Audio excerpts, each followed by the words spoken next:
Hello and welcome to today's video. Now you may remember this particular beast from a previous video where I completely realigned the deck loading mechanism so that it actually loaded properly and also re-greased the general mechanism itself. It is a Pioneer CLD2850 Laserdisc player. Now I decided to lend it to a friend of mine because I'm in the process of tidying out my garage and just basically making room for other projects, and I wanted to not have this being sat in the garage when somebody could be sort of getting some entertainment out of it. So I've lent it to a friend of mine until I pop up to see him next, along with all of the discs that I collected for it, so he can experience the wonders that is Laserdisc. So I decided to show off the Laserdisc player, and I powered it up. You got the red LED on the front, but when you try to press the power button on the front, which is one of those soft touch affairs, you've got a high-pitched whining noise, which generally suggests that something's going into overload.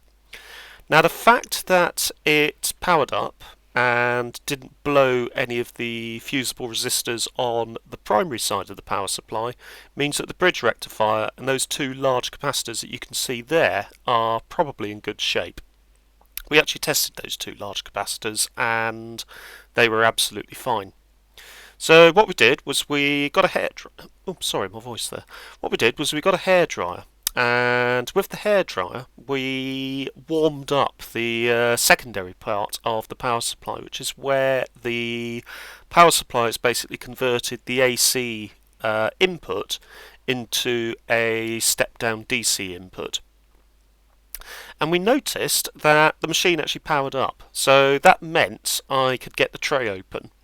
And with a little bit of gentle persuasion, I was able to get the power supply board out of the machine.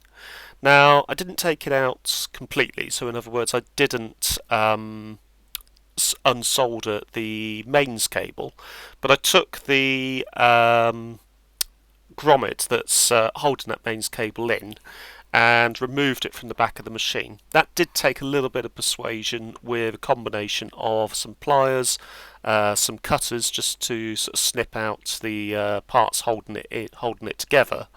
And once I'd managed to persuade it out, as you can see there, I was able to actually pull the board itself out completely from the deck itself and work on it outside of the deck. The power supply cable was still attached, but because I'd managed to move it out, there was a lot more room to work with. I also didn't have to really strip the deck down that far.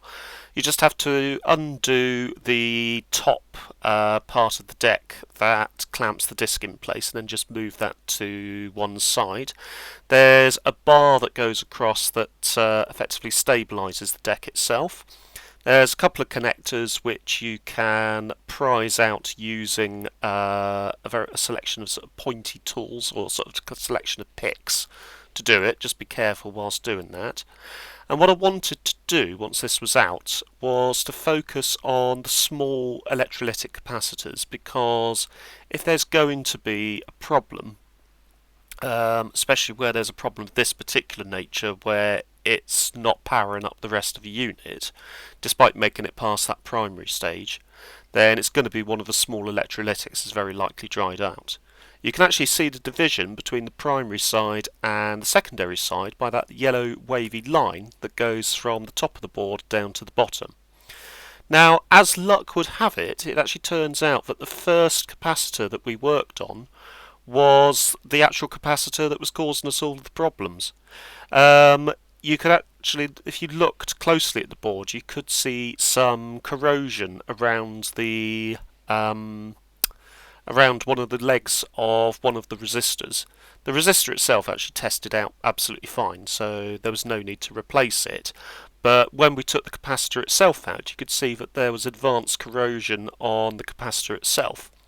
The capacitor was also open circuit, as it had a very high ESR rating, and it was no longer registering the correct amount of ohms. So we replaced the capacitor. I think it was a 450 ohm 10 volt capacitor off the top of my head.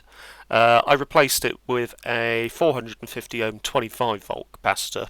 I usually tend to go a bit higher on voltages.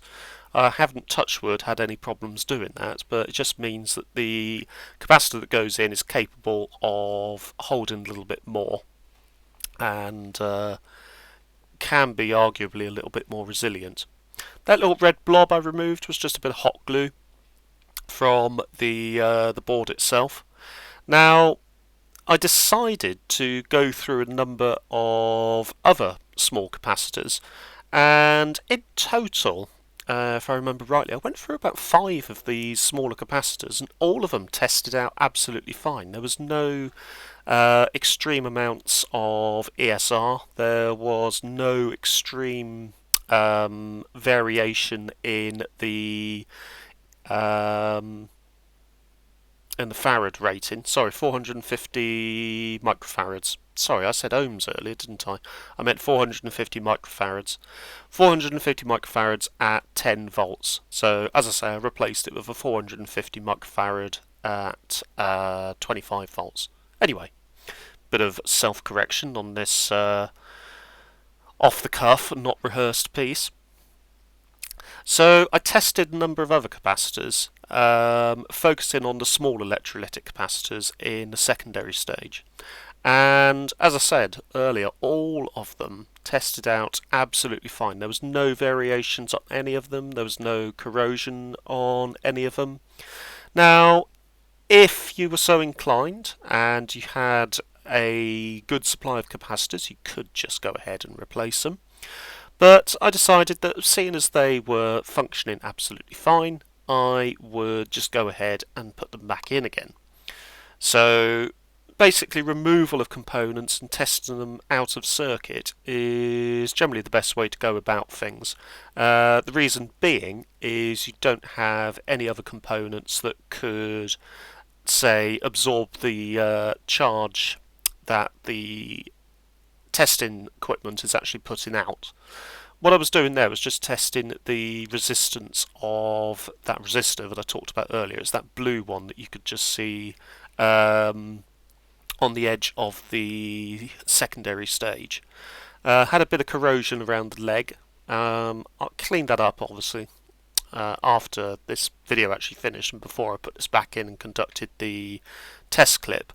I actually cleaned it up and made sure that it was registering the correct resistance, which it actually was. So once this was all packed back together, the unit actually functioned without any problems. The front display is the next thing that I need to actually have a look at. It doesn't seem to be displaying anything on the vacuum fluorescent display. So what I'll be doing with that is, one of the first things that I'll do is actually check to see if the heaters are actually on. If you look at a vacuum fluorescent display, which is not displaying anything, you will see a selection of lines going across the display. And if they are energized, they will be glowing a sort of orangey red colour. Basically, they're heaters. So they're actually heaters for the cathode. You have the cathodes just under those heaters, and then you have obviously the emission of electrons, which will hit the phosphor coating, which obviously gives you the digits, display, and everything else that you require. It's quite clever how it works. It's like a CRT in miniature. And here we go. This is on that little set that I dismantled in a previous video. This was actually after I put it back together, and it's all working.